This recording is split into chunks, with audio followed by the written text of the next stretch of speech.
बीते 13 जनवरी को ताइवान में राष्ट्रपति पद के चुनाव को रूलिंग पार्टी के नेता और मौजूदा उपराष्ट्रपति विलियम लाई चिंगते ने जीत लिया है। ये वही नेता हैं जिन्हें मतदान से पहले चीन ने खतरनाक अलगाववादी कहा था। चीन ने मतदाताओं को खुली चेतावनी दी थी कि यदि वे सैन्य संघर्ष से बचना चाहते हैं तो सही विकल्प का चुनाव करें, अर्थात विलियम लाई चिंगते को वोट न दें। आइए इस मुद्दे को विस्तार से जानने का प्रयास करते हैं। दरअसल ताइवान में एक मल्टी पार्टी इलेक्टोरल सिस्टम है जिसमें democratic progressive party DPP, Kuomintang party KMT और ताइवान पीपुल्स पार्टी प्रमुख हैं। केएमटी वही पार्टी है जिसकी सरकार चीन के कम्युनिस्टों से गृह युद्ध में वर्ष 1949 में हारकर फार्मोसा, जिसे अब ताइवान कहा जाता है, द्वीप पर जाकर बसी थी। वर्तमान उपराष्ट्रपति लाई चिंगते ताइवान की डेमोक्रेटिक प्रोग्रेसिव पार्टी के राष्ट्रपति पद के उम्मीदवार थे। चुनाव नतीजे सामने आने के बाद डीपीपी पार्टी ने इलेक्शन रिजल्ट को चीन के लिए एक संदेश बताया है। उन्होंने आगे कहा कि ताइवान की जनता अपने नेताओं को स्वतंत्र रूप से चुनती है, न कि किसी धमकी के आगे झुकती है, क्योंकि चाइनीज वार्निंग से बावजूद ताइवान में राष्ट्रपति पद के लिए करीब 70% मतदाताओं ने वोटिंग में भाग लिया। वोटिंग के दौरान ताइवान के हवाई क्षेत्र में चीन के कई रहस्यमय गुब्बारे और फाइटर जेट को उड़ान भरते हुए भी देखा गया था, लेकिन ताइवान के लोग रंच मात्र भी इससे नहीं डरे। जब भी ताइवान में चुनाव होता है, चीन की हरकतें देखने लायक होती है, क्योंकि वह हमेशा चाहता है कि कोई कठपुतली नेता वहां पर चुनाव जीते जिससे चीन की मनमानी चल सके। यही बात वर्ष 1995 में हुआ, जब चाइनीज हेजमनी को टक्कर दे रहे तत्कालीन राष्ट्रपति ली तेंग अमेरिकी कॉर्नेल यूनिवर्सिटी में लोकतंत्र को लेकर भाषण देने गए तो चीन भड़क गया। इससे चिढ़कर चीन ने उन्हें गद्दार तक घोषित कर दिया, जो चीन को 2 टुकड़ों में बांटना चाहता है, क्योंकि चीन ताइवान को अपना हिस्सा मानता है। जब अगले साल 1996 में ताइवान में चुनाव होने वाले थे, चीन नहीं चाहता था कि ली तेंग फिर ताइवान के राष्ट्रपति चुने जाएं। ऐसे में चुनाव से ठीक पहले ताइवान के लोगों को ली तेंग को वोट देने से रोकने के लिए चीन ने युद्धाभ्यास प्रारंभ कर दिया। आखिर दुनिया के लिए क्यों जरूरी है ताइवान में शांति और स्थिरता?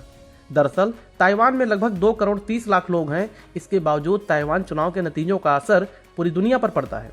चीन 36,193 स्क्वायर किलोमीटर में फैले ताइवान द्वीप पर अपना दावा ठोंकता रहा है। ताइवान से ही दुनिया में 90% सेमीकंडक्टर्स की सप्लाई होती है, जो इलेक्ट्रॉनिक गैजेट्स का दिमाग होती है।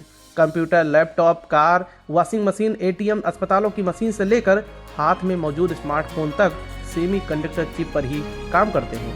सेमीकंडक्टर्स पर न सिर्फ ताइवान बल्कि पूरी दुनिया की इकोनॉमी निर्भर करती है। ट्रेड फोर्स के मुताबिक वर्तमान समय में सेमीकंडक्टर्स की तुलना तेल से होने लगी है। ताइवान में कुछ भी होगा तो उसका असर सेमीकंडक्टर्स की इंडस्ट्री पर पड़ेगा, जिससे पूरी दुनिया में इसकी सप्लाई चेन बाधित होगी। चीन ताइवान के वर्तमान टेंशन को जानने के लिए हमें इतिहास के पन्नों को पलटना होगा। दरअसल किंग राजवंश के दौरान ताइवान चीन के नियंत्रण में था, लेकिन 1895 में पहले चीन जापान युद्ध में चीन की हार के बाद इसे जापान ने हथिया लिया। द्वितीय विश्व युद्ध में जापान की हार के बाद 1945 में चीन ने ताइवान पर फिर से कब्जा कर लिया, लेकिन राष्ट्रवादियों और कम्युनिस्टों के बीच गृह युद्ध के कारण 1949 में राष्ट्रवादियों को ताइवान की ओर भागना पड़ा। चियांग काई शेक के नेतृत्व वाली कोमिनतांग पार्टी ने कई वर्षों तक ताइवान पर शासन किया। 1970 के दशक में जब पाकिस्तान की मदद से चीन अमेरिका के खेमे में गया तो अमेरिका ने वर्तमान मेनलैंड चाइना को मान्यता दी और ताइवान से औपचारिक रिश्ते हटा लिया, लेकिन ताइवान को सैन्य और आर्थिक मदद देता रहा। जहां चीन ताइवान पर एक चीनी प्रांत होने का दावा करता है, वहीं ताइवान का तर्क है कि वह कभी भी पीपुल्स रिपब्लिक ऑफ चाइना अर्थात पीआरसी का हिस्सा नहीं रहा। चीन के कूटनीतिक दबाव के कारण वर्तमान में केवल 13 देश ही ऐसे हैं जिन्होंने ताइवान को एक संप्रभु देश के रूप में मान्यता दिया है। ताइवान द्वीपों की एक श्रृंखला का आधार है, जो पश्चिमी प्रशांत महासागर में चीन, जापान और फिलीपींस से सटे रणनीतिक रूप से महत्वपूर्ण स्थान पर स्थित है।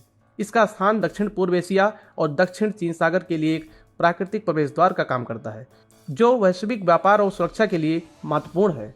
ताइवान के पास भी आधुनिक और सक्षम सेना है, जिसके पास हेलीकॉप्टर, फाइटर प्लेन, वारशिप आदि का संतुलित संयोजन है, जो अपनी संप्रभुता और क्षेत्रीय अखंडता की रक्षा करने में सक्षम है। अगर बात भारत ताइवान संबंध की करें तो भारत की एक्टिव फॉरेन पॉलिसी के हिस्से के रूप में पिछले कुछ वर्षों में भारत ताइवान संबंधों में धीरे धीरे सुधार हो रहा है।